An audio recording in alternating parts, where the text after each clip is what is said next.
હું ખુશાલી બરછા અને શું છે શું નહીંમાં સ્વાગત છે તમારું.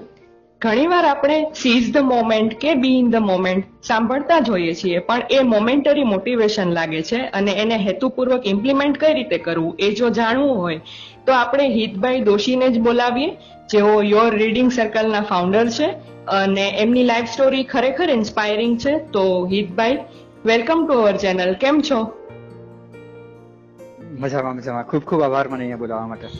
અરે, તો વાત શરૂ કરીએ. બિલકુલ. ઓકે, તો આ યોર રીડિંગ સર્કલ એક્ઝેક્ટલી શું છે એ જણાવશો? Yes. So your reading circle શું છે એના પહેલા મને એવું લાગે છે કે મારે એ કહેવું જરૂરી છે કે યોર રીડિંગ સર્કલ કેમ છે. તો એવી રીતે ચાલુ કરું. બેઝિકલી બુક્સનો મારા જીવનમાં બહુ મોટું મહત્વ રહ્યો છે અને હું એવું માનું છું કે એક પુસ્તક માણસના જીવનમાં આખા માણસને જ બદલી શકે ને એટલા સુધીનો બદલાવ લાવી શકે. સપના જોવું શીખવાડતા લઈને હિંમત આપવી, પોતાને એક અરીસો દેખાડવો, એ બધું જ કામ એક પુસ્તક કરતી હોય છે. અને બસ એ જ રિયલાઇઝેશનમાં ક્યાંક એવો એક દિવસ વિચાર આવ્યો હતો અમને 2023ના સપ્ટેમ્બરમાં કે આપણે એવું ગ્રુપ બનાવીએ જ્યાં પુસ્તકો વચ્ચે સંવાદ થાય, પુસ્તકો ઉપર સંવાદ થાય અને લોકોને પુસ્તકો અને લોકોને બીજા લોકો સુધી જોડીએ. એટલે અમદાવાદમાં અમે એવું એક ગ્રુપ ચાલુ કર્યું, કમ્યુનિટી ચાલુ કરી રીડિંગની, જ્યાં અમે મહિનામાં 2 થી 3 વખત ભેગા થઈએ અને બુક્સ પર સંવાદ કરીએ. અને આજ સુધી અમે કંઈક 40-45 ગેધરિંગ જેવું કર્યું છે. 15 લોકોથી લઈને 120 લોકો સુધીના અલગ અલગ ગેધરિંગ ઇવેન્ટ કહી શકાય, જે રિવોલ્વિંગ અરાઉન્ડ બુક્સ હોય અને જીવન હોય.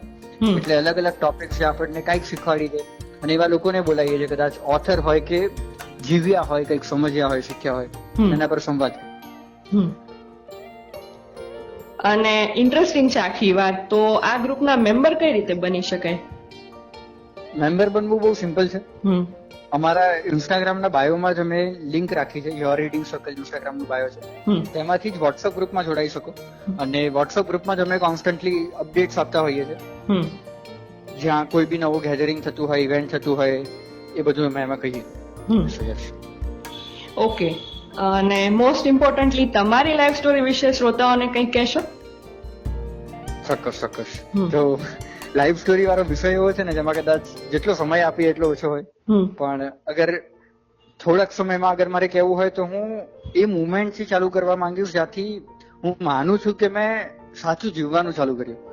એટલે આજથી કંઈક 1.5 વર્ષ પહેલા એક દિવસ હું હોસ્પિટલમાં બેઠો તો મારા કોઈક કારણસર રિપોર્ટ કરવામાં આવ્યો અને આઉટ ઓફ નોવેર મને ખ્યાલ જ નતો, ભાગ્ય વિચાર્યું જ નતું એવું હોય, પણ મને કહેવામાં આવ્યું ડોક્ટરના દ્વારા કે મને એવો એક જેનેટિકલ રોગ છે જેમાં મારી કિડનીઝ ફેલ થઈ જશે અને આ જે રોગ છે એનો કોઈ ક્યોર નથી. એ દિવસે મારી કિડનીઝ કંઈક 78% કામ કરતી હતી, આજે 35% કામ કરે છે. પણ એ દિવસ પછી જે લાઈફનો ટર્નિંગ પોઈન્ટ આવ્યો અને કદાચ પુસ્તકોના લીધે કે મારા બધા જે બી સપોર્ટર્સ હશે એમની બ્લેસિંગ્સના લીધે, આશીર્વાદના લીધે મેં બહુ જ પોઝિટિવલી એને લીધું ને મારો આખો લાઈફનો પર્સપેક્ટિવ થોડોક ચેન્જ થઈ ગયો. એટલે જે આપણે કીધું હતું કે લિવિંગ ધ મુમેન્ટની વાત હોય કે આજના દિવસમાં મારે શું કરવું છે એની વાત હોય, કાલે ડિલે નથી કરવું, એવી ઘણી વસ્તુઓમાં બદલાવ આવ્યો. અને એ પછી જે બી મારા સપના હતા, જે હું વિચારતો કે વર્ષો પછી એક દિવસ આવશે જ્યારે મારા પૂરા થશે, એ મેં જીવવાના ચાલુ કર્યા. એટલે એક મેન્ટલ હેલ્થનો ઇનિશિયેટિવની બહુ ઈચ્છા હતી, એ ચાલુ કર્યું. એકલા ફરવાનું ચાલુ કર્યું.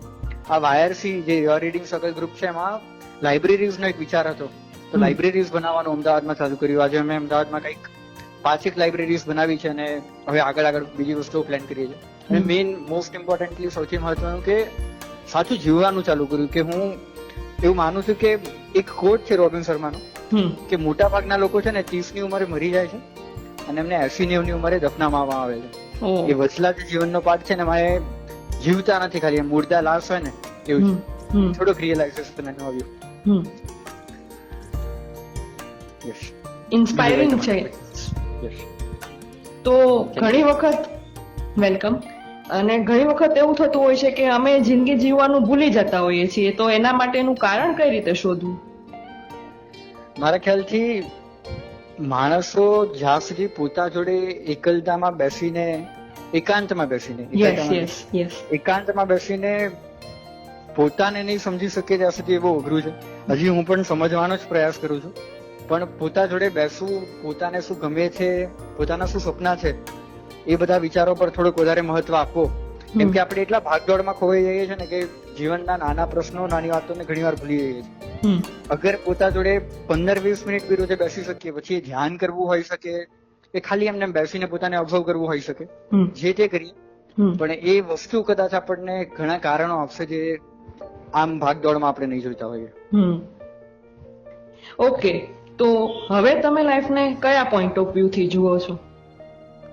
બસ હવે તો જીવવું છે, અને જે તે સપના, જેમ મેં પહેલા પણ કીધું, ઘણા સપનાઓ એવા હતા જે કદાચ ખાલી ડ્રીમ્સ જ રહી જાય એવું મને એક સમય લાગતું હતું, પણ હવે મને એવું લાગે છે કે ઘણું કરવું છે. ટ્રાવેલિંગ પર્સપેક્ટિવ થી મારી બહુ ઈચ્છા છે, પણ મને એક સમય એવું લાગતું કે પૈસા ના હોય ને તો તમે ફરી ના શકો, પણ પૈસા વગર બી ફરી શકાય અને આખું ભારત લોકો ફરે છે, એવી કઈ ઈચ્છા છે. પછી મેન્ટલ હેલ્થ નો ઇનિશિયેટિવ છે, તો એમાં ઘણો બદલાવ લાવવાની ઈચ્છા છે. પ્લસ અલગ અલગ વસ્તુઓ જે અમે કરીએ છીએ એમાં છે જીવનને હું બહુ ગ્રેટિટ્યુડ થી જોઉં છું. આમ કહીશ તો મને ઘણું મળ્યું છે, ભલે આ ડિસીઝ હોય, પણ હું ખાલી કહેવા પૂરતું નથી કહેતો.